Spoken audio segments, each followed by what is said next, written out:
Thank you all. It's so good to see you. Yes, it's kind of good to be home.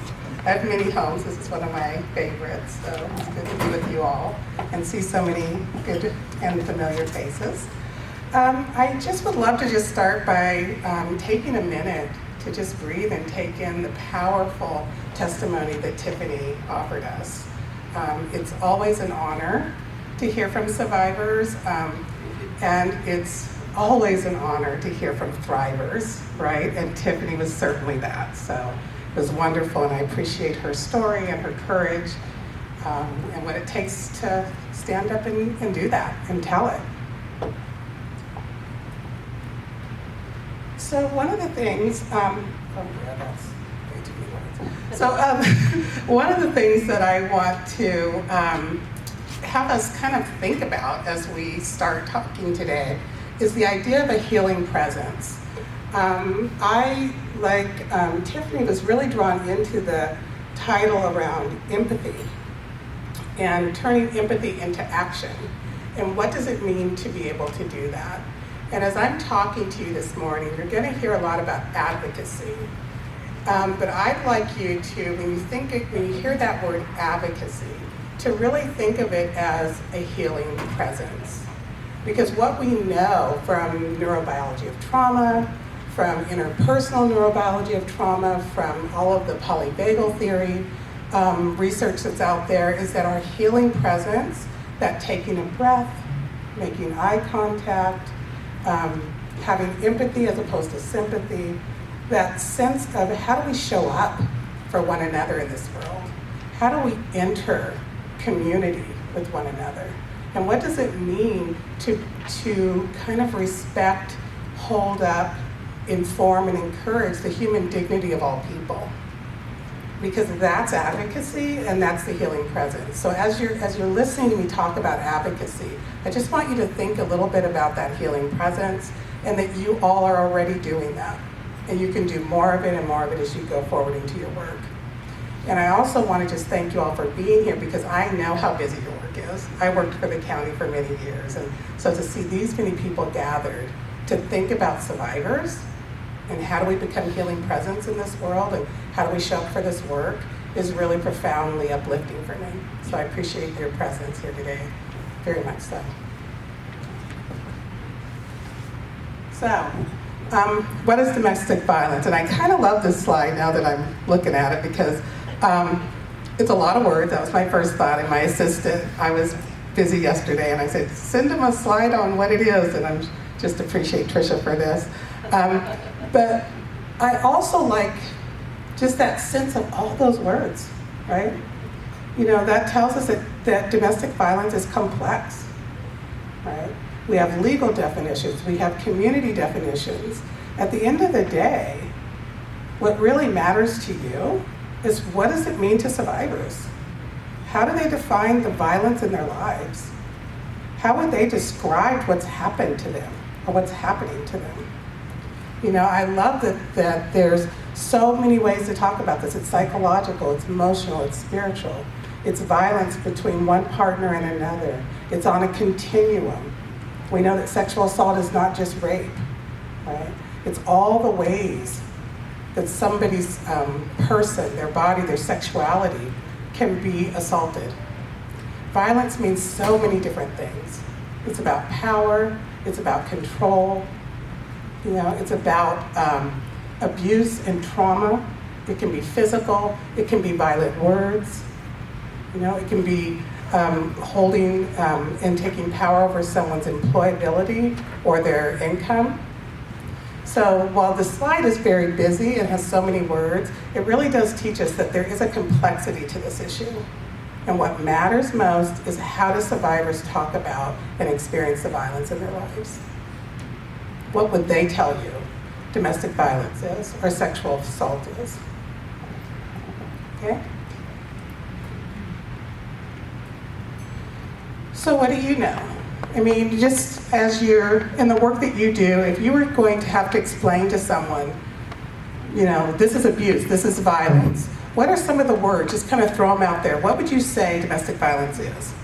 You don't have to raise your hand, just pop it out. What would that be? Pardon? Control. Power. What? Pardon? Manipulation. Awesome. Secret. Yeah, there's this isolation, right?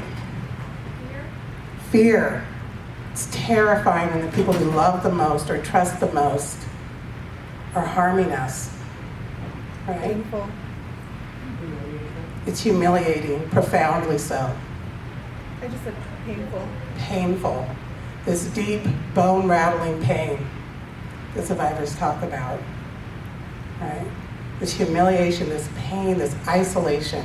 And I asked that question, and folks, it's the surprising thing to me is it's not hard for people to answer that, but we don't talk about domestic violence very often. So first there's just this kind of, oh my God, don't ask me, or can I say it? Can I speak it? But for survivors, we need to be able to speak it, right? And say it. We need to demonstrate that we know what this is. We know that it's bone-chilling fear, that it's deep humiliation, that there's isolation and pain and fear.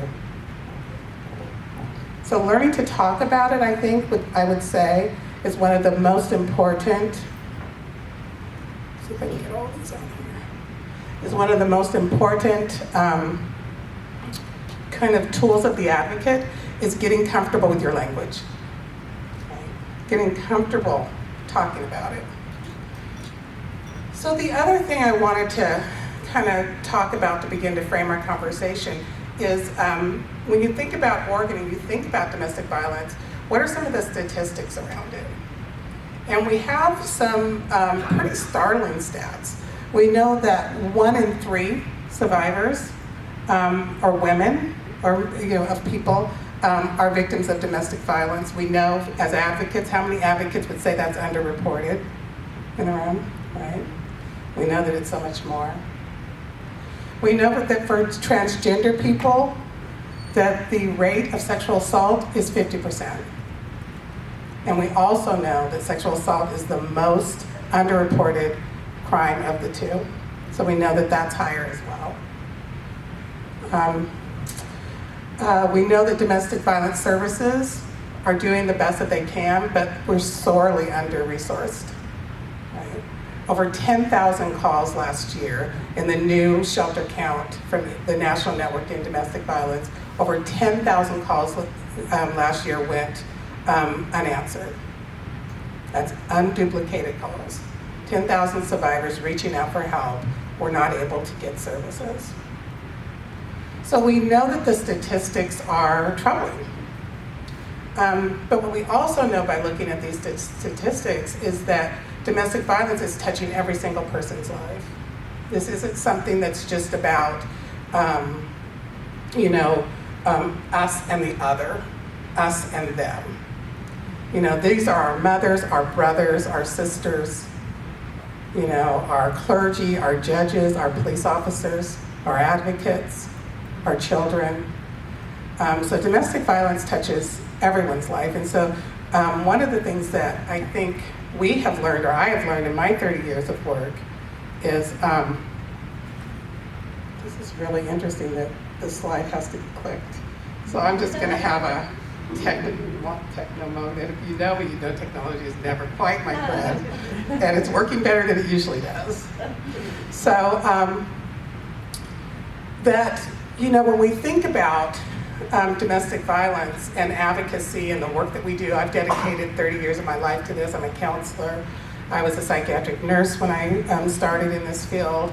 And that advocates are everywhere. And for survivors, what's really profoundly important is that the person that they have the most access to and the most empathy or intimacy with is the person they're going to go to for help. So advocates, by the time they get to a resource like me, I'm the executive director of the coalition, by the time a survivor's on the phone with me, they've already tried to make it through almost everybody else, right? So it's really important to us as advocates that everybody else be trained, to work with survivors, that everybody else see themselves as an advocate because we know we're the last stop. They've already gone to their best friend, right? They've already gone to their mom or their sister. They've talked to their school counselor or their teacher. They've talked to their clergy person.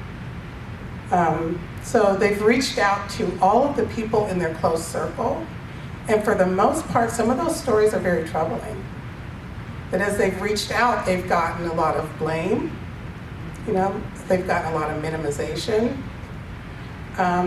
People have ignored it or not been able to talk about it. So this kind of goes back to empathy into action. Because those people, it's not that they weren't interested or didn't care. It's not knowing what to do.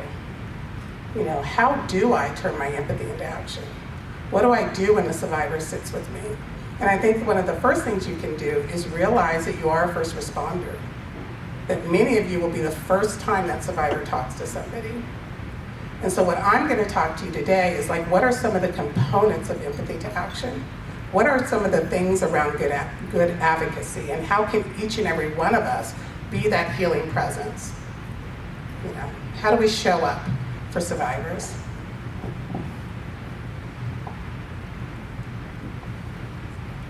So what does effective support look like? So when you think about effective support, you're going through something, you go to your favorite person, you sit down to talk to them. What are some of the things that just, it's working? You've got what you needed. Just what's happening for you when you're getting that effective support?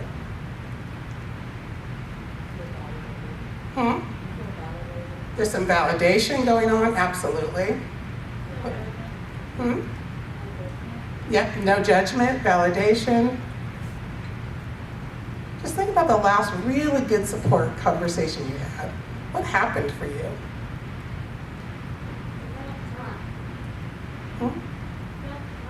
You felt heard, right?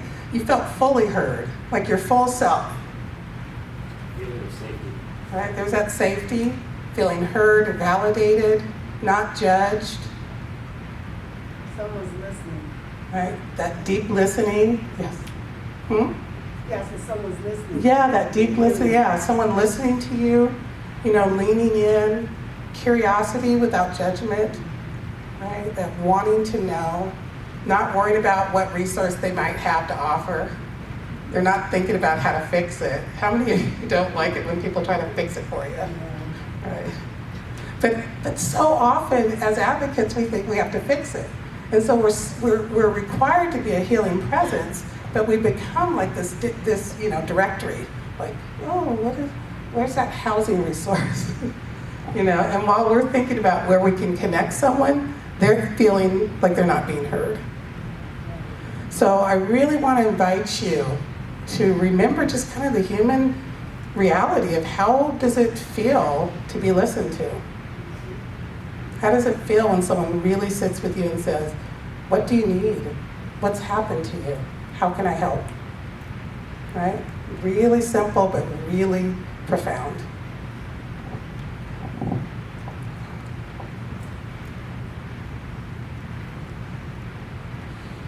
So this is a definition of advocacy that we're working with now. And it's got some really good information in it. And so I'm going to read it to you, and we're going to have a little bit of a discussion about it. So an advocate is a trained professional who provides confidential, trauma-informed support and resources to survivors of domestic violence, sexual assault, and other forms of abuse. Advocates promote social change, empowerment, and liberation of all people, using practical skills to collaborate with survivors as they navigate the complex impacts of violence and access critical life-saving services. So that's what I do, that's what the DVCO, I think you guys have a new name now, right? Yeah, and that's for sexual assault. DVS? DSVCO. They know who they are. So that's good. So, and I'm really glad you guys added the S. But that's what I do, that's what they do, that's what advocates do. And while we've thought a lot about this, because one of the things that's true about our field is advocates were designed from the ground up, right? Grassroots system, started by survivors of domestic violence and sexual assault who went out into the world and their needs were not being met, so they built a system to meet them. And so it's so interesting as you talk to the four mothers of our field to hear that so many of the services that we take for granted today, just back as far back as like 1970, weren't there, right? And they built those services, many of them just in their living rooms, garages, lesbian bars. That's one of my favorite stories around VAWA and how it was drafted at a lesbian bar. But so many of the services that we have were just built from the ground up. And so when we think about advocacy, it wasn't until about 10 or 12 years into the field that we even thought about what it meant. How do we define it? How do we talk about it? So this definition is a little bit of help with that. And it also tells us what a good, effective empathy into action conversation looks like. So there's also some really good support and practical skills in this definition. So the first one I want to point to is confidentiality. So the first layer of safety that is an important tool when working with domestic violence or sexual violence is the ability to keep confidential the story that you're being told. And as advocates, we have advocate privilege in the state of Oregon. Many advocates all over the nation have that, meaning they can't be compelled to tell anyone else's story in a court of law. We are not mandatory reporters, so we don't have to, tell their story to CSD or to Child Protective Services. We have VAWA restrictions around confidentiality, so if we are breaching confidentiality, we could lose our state and national funding. So there's all these different layers of confidentiality, and that's not just to be difficult, because we know what y'all say about us, so we're just being difficult with our confidentiality. But what we've learned is that a survivor's story, when not held confidential, can become another tool of the perpetrator and can cause significant harm in a survivor's life. So the first layer, or the first tool, is that confidentiality, holding the story confidential and respecting that it's not our story to tell, that it is the story of the survivor. The other thing is understanding the impacts of trauma, and we really heard that from Tiffany when she talked about someone throwing a rock in a pond and having that ripple effect go out. And survivors talk about it as having their whole body, their whole life just burned to the ground with nothing left but ashes. So there's lots of metaphors that just talk about the pervasive impact of trauma on our lives, on our families, on our bodies, on our ability to move forward in a good way, or to even recover the human dignity that is required in healing, right? We don't heal until we have that kind of human dignity, that right to heal. Until then, we have these false starts. We want to heal. We have the language for healing, but we don't really know how to act on our own behalf until our dignity is restored. So really understanding the impact of trauma on a survivor and being able to help them understand that and support them with resources and really good research and information about what they're going through, right? Social change is another interesting component of our definition, and that really speaks to the idea that we're not going to resource or service our way out of domestic and sexual violence, right? And when I say that, that's not to mitigate the absolute necessity or profound power of services and resources, but it's to say unless there's a shift in social norms around violence, power and control, liberation and oppression, unless there's a complete shift in our culture, we're still going to be dealing with this, right? So advocates understand that, and we understand oppression as a root cause of domestic and sexual violence. You know, we get that power and control is definitely there, but deeper than that is oppression. The idea that one person's life is more valuable than another, and that someone's value is based on their ethnicity, their gender, their belonging to any specific group or culture or religion. And when that's there, that's in itself perpetuating violence. So social change is a huge component of our work because of that. And at the end of the day, liberation, that's our goal. We love, services are important, but our goal as advocates is to liberate people. We want to end oppression in the lives of survivors. And so for us, the opposite of oppression is liberation. And that's empathy into action. So I talked about confidentiality. I'm going to talk a little bit about collaboration, because that's another kind of tool of advocacy. And collaboration is that we're not working with survivors in that sense of, I'm going to step here and I'm going to guide you through this system because I know it better than you, or I understand it. So now I'm your guide, right? And you're following along. Advocacy, and what I think is an important part of a healing presence, right? When we talk about advocacy, we talk about it as a healing presence, is not that we guide someone through and they follow along. It's that we walk alongside, and it's also that we know how to step behind and follow. So collaboration is that ability to walk alongside, close enough to be a support, deeply listening, and also the ability to step behind and be led through the process. And that's how we become that healing presence. So that sense of collaboration is a really important one that'll probably come up throughout your day as you're practicing this. Talked about social justice. Empowerment is another one. It's a word that we use a lot. I think I can safely say advocates might overuse the word empowerment a bit. It's one of our favorites.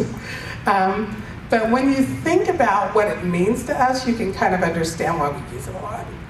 And for us, empowerment is that idea of that human dignity, that sovereignty, respecting the personal sovereignty of everyone, understanding that power isn't something you can give or take away, it's innate, right? So empowerment for us is honoring the innate power and dignity and personal sovereignty that every single human has.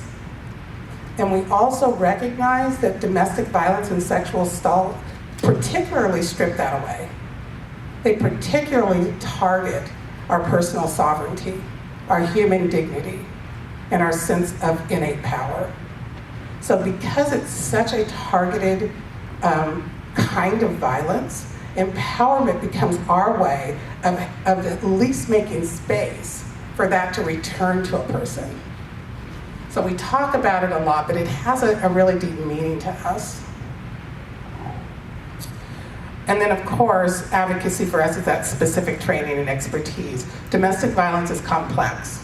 It is a complex issue, multivalent, multi-layered, and so it takes curiosity and practice and deep study to be an effective support person. But most of that we can learn from survivors, right? If we're in that practice of deep listening and collaboration and empowerment, that expertise is going to come from them. I know they've taught me most of what I know.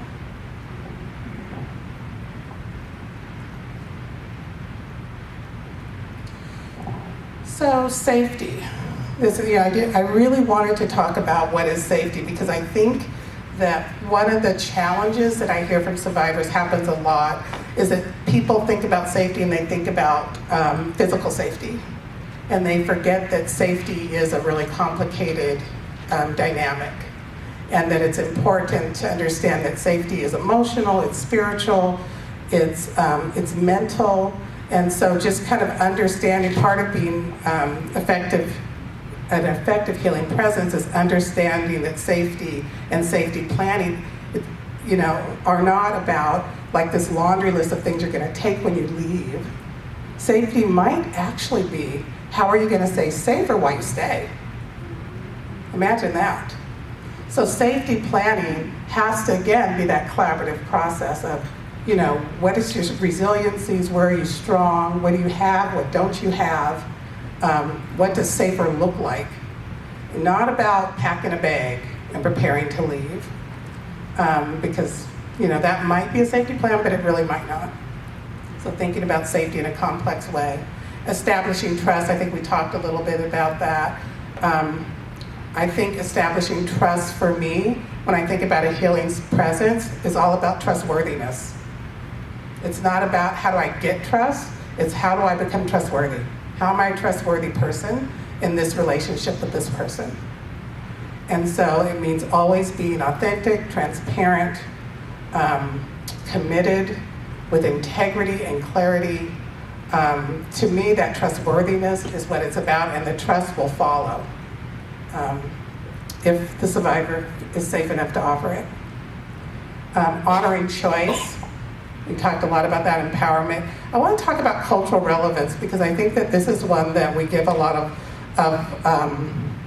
we have a lot of conversations about cultural relevance or cultural competency. But when I think about a healing presence, I think about having the ability to not overlay stereotypes on a person, on their community, on their experience of domestic or sexual violence, on their experience of healing. What I've learned over 30 years of doing this work is that there are multiple ways that the experience of domestic and sexual violence enters a person's life, and multiple impacts and experiences of that. So when I say healing, and I'm in a room with 20 or 30 people, they're all experiencing a different story of what healing is. And that story is based on their culture, their ethnicity, their family, their gender, all the things that make up our culture. And so cultural relevance means curiosity to me, not learning stereotypes of what people are like, and really understanding that my own judgments about culture become a barrier to deep listening. So I'm always authentically challenging my assumptions about people. And I'm also tender with myself, knowing that as a human being, I will have assumptions about people, right? That's wired in. And so it's not like pretending I don't. It's really saying, why do I think that? Is that really valid? How can I get more curious? How can I find out more of what I need to know to better meet this person, not this culture? So I think that cultural relevance could be a conversation in and of itself, but it's an important one to think about. Talked about transparency, impacts. I want to think about all of these things as practices. I don't feel like we, you can become some great advocate who's not still learning. Advocacy is a practice of these principles. That's that healing presence. So this is Kimberly. How many of you know Kimberly? Or is she new to everybody? Okay, Kimberly Crenshaw. How many of you have heard of the idea of intersectionality? Okay, well that's Kimberly's work. And she is a brilliant woman, attorney, advocate, civil rights advocate. So you can Google her and read her blogs and watch her YouTube videos and her TED Talks. She's quite amazing. But this is a quote from her around intersectionality. And I really like this. I'm going to read this to you. In every generation and in every political movement, there have been African American women who have articulated the need to think and talk about race through a lens that looks at gender, or think and talk about gender or feminism through a lens that looks at race. This is the continuation of this work. So she has an intersectional perspective on intersectionality, which I think is really interesting. But intersectionality just is the idea, and I think this is an important one when we think about being a healing presence. Because intersectionality is the idea that we don't just show up as someone having one experience. That when we show up, our entire lived experience shows up with us, right? So it's not just about me, Vanessa Timmons, coming here today. It's me, Vanessa Timmons, coming here today after picking up grandkids from school or paying bills or not getting enough sleep or whatever has happened. That's the intersectionality. It's really looking at how our lived experience intersects with our experience of domestic or sexual violence. So, as advocates, we may look at, and this is true for anyone doing DVSA work, imagine that at the center of this diagram, there's the word domestic and sexual violence. And as advocates, we're focused on that. We want to be good advocates. We want to help with the domestic and sexual violence. But for a survivor, what they're bringing to that experience is all the other things that have happened to them. They might bring their homelessness, their addiction story. They might bring that they've been in prison or that their children are incarcerated. They might bring that they have an undiagnosed mental illness or that they're struggling with depression. They might bring that they've been homeless for the last 6 months or that they were recently sexually assaulted as well.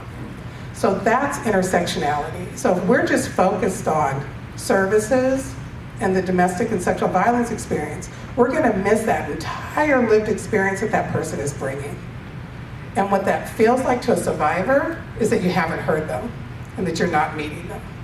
So services that don't have an intersectional framework, services that don't consider the lived experiences of people, become really hollow to survivors. They start to feel like they're not being heard or they're not being responded to in a good way.